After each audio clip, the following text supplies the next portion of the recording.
The first day of free agency is in the books. Really, we're already into day 2, and I don't know about you guys, but I just love this time of year where you have so much movement, transactions, trade rumors, speculation, winners and losers when it comes to contract signings, the drama of it all. I just love it. This is actually my 5th upload in less than 24 hours between both channels. I definitely need to take a break after this, so give this a like, hit that subscribe button. If you're curious, go check out my videos on the NBA channel and One Hoops. Link to that is in the description.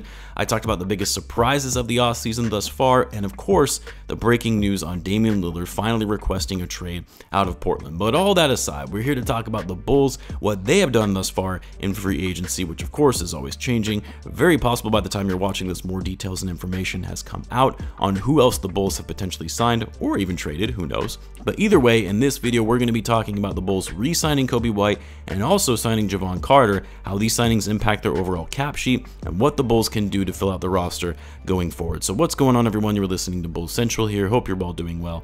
Now, while I think most Bulls fans will agree, while it's hard to get behind the direction of where the Bulls front office is going with this simply running it back roster option that they're going after, I think a lot of us would have preferred a big teardown or at least a retool of some kind, which I should be clear, isn't off the table. Still possible the Bulls look to trade one of Lavine or DeMar DeRozan, which would be a big shakeup, but the writing is kind of on the wall, that after re-signing Vucevic to that 3-year deal, that the core is staying intact, and that was even more clear with re-signing Coby White. But regardless of whether you agree or disagree with the direction the Bulls are going in maintaining continuity, you can't deny that, at least as of right now, at the time of this recording anyway, that the Bulls have actually made some solid moves. And I'll explain why. First, let's start with Coby White, who was one of the first free agency signings across the league. It was announced initially by Shams Charania that Coby White had signed a 3-year, $33 million deal, and then Woj reported it was actually 40. Casey Johnson then confirmed that it was 3 years up to $40 million, so up to $40 million with some added incentives, I'm sure, and that the $33 million is what is fully guaranteed. So $11 million a year for 3 years for Coby. In my opinion, that's a bargain. That's below the mid-level exception. And this was after most cap projections had him going around $14 million per year. I mean, say what you will about Coby. I certainly have been hard on him over the years, still a very inconsistent player, more specifically an inconsistent shooter, has struggled defensively, is susceptible to turning the ball over, and also wasn't the playmaker that the Bulls needed from him. That said though, Coby improved so many aspects of his game last year.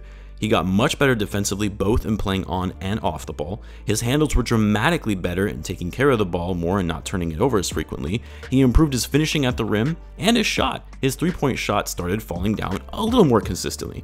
Like, there was a lot to like with what we saw from Coby last season. And at $11 million a year, and at his age, being only 23, which means this current contract will expire when he's 26 and entering his prime, that's incredible value, especially when you compare it to some of his draft counterparts like Rui Hachimura, who received a 3-year, $54 million deal. Cam Johnson, his former teammate in college, he received an insane 4 years, $108 million. Over $25 million a year for Cam Johnson. Wow. Wow. Wow, bro. Not saying that Coby is better than all these guys, but more so comparing their contracts that they received relative to their overall impact that these guys offer when they're on the court.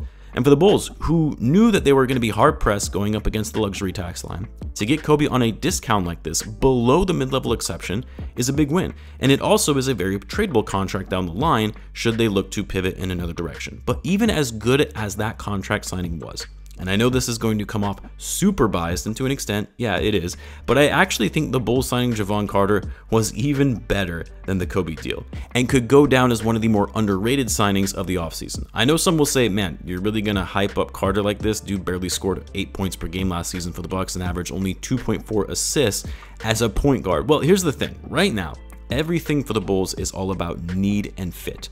Last offseason, the Bulls did not focus on signing players of need. They needed shooting and rim protection, and they signed Andre Drummond and Goran Dragic.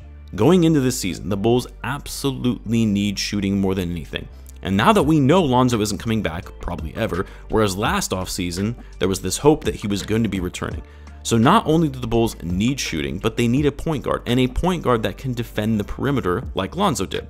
Jevon Carter, for those that don't know, is actually a very good defender. Hard-nosed, hard-working pest on the defensive end, and not only that, he's actually a solid 3-point shooter. Shot over 42% from 3 on over 4 attempts per game. It's not crazy volume, but even still, shooting 42% on that rate is very good. And unlike with his role on the Bucks, he's going to get more opportunity and more looks shooting it from deep because the Bulls need it. They need to be taking more threes, and they need guys who aren't going to be afraid of taking threes. So for Carter, he's going to have a bigger green light than he ever did in Milwaukee. And the reason I think this signing is so underrated is because of the price tag. Like, no one is saying Carter is this amazing player or he's going to be a game changer for the Bulls. But at 3 years, $20 million, in this environment in the NBA where players are getting insane contracts, especially insane contracts for shooters or 3-and-D players, which Carter is, that is a steal of a contract. And I'm shocked the Bulls got him for that low. I said this when I first talked about the Bulls signing him last night. This guy wasn't even on my radar as a potential free agent target because I thought he would be out of the Bulls' price range. I really thought that he was going to be getting closer to a mid-level exception deal, which would put, obviously, the Bulls in the luxury tax. And with Carter only being 28, or he'll be 28 by the time the season starts, he's in his prime, he's coming off one of the best seasons of his career, and an underrated 3-and-D player. I think it's a great signing for the Bulls. Again, a great signing if they're keeping everything intact, which it looks like they are. Now, where do the Bulls go from here? Because they still have 4 roster spots open and about $12 million to spend before going into the luxury tax, or around there anyway.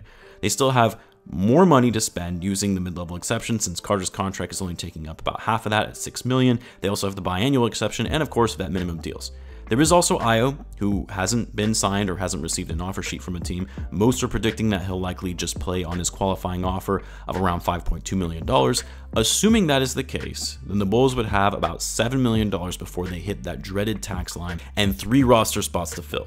Now, they don't need to fill all 15 roster spots, they just need to have 12, which they would have 12 filled if they bring Ayo back on the qualifying offer. But $7 million is what they would be looking to spend between 1 to 3 roster spots. This, of course, doesn't count with the two-way deals, so who do they sign? Who's on the table in terms of the available free agents right now? Well, one player that I really wanted that I think they could have gotten for far less than $7 million was Seth Curry, but he signed a 2-year deal with the Mavs. Jackson Hayes might have been another good option for some size and rim protection, but he signed a deal with the Lakers.